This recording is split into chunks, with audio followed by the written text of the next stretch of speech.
Kaj narediš, kadar imaš koga grad? Objeme se. Odlično. A lahko objameš sebe? Ja.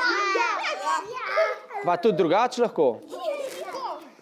Lahko daš roko od spodaj? Lahko daš roko gor? Pa se stisneš? Kaj je to? Varnostni pas.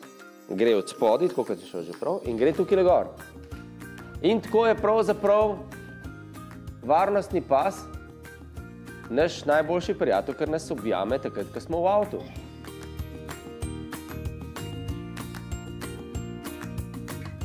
A gre komu takole varnostni pas, tlele čez, takole? Teb gre, pa teb, tako ti gre čez. Glih tle gor ti prije. Teb tudi, prav tle čez ti prije.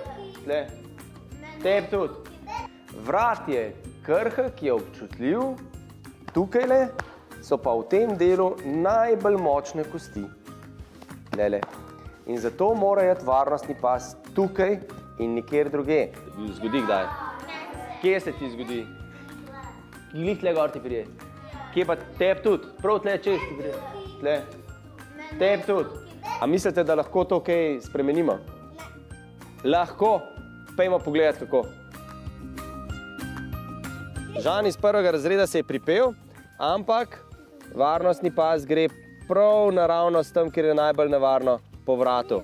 V primeru, da bi se zgodil eno nenadno zaviranje ali pa trk, bi cela sila tvojega telesa pritisnila v tale oster rob varnostnega pasu in ta oster rob varnostnega pasu bi tlele noter naravnost v vrat zarezal. Zato mora Žan sedeti na, tako kot vsi ostali otroci, manjši od 150 cm, mora Žan sedeti v jahaču, ki ga dvigne dovolj visoko, da mu gre varnostni pas naravnost po sredini ramena, kjer so kosti, ki lahko zdržijo težo Žanovega telesa v primeru, da bi prišlo do trka ali do močnega zaviranja in bi se telo uprlo v varnostni pas.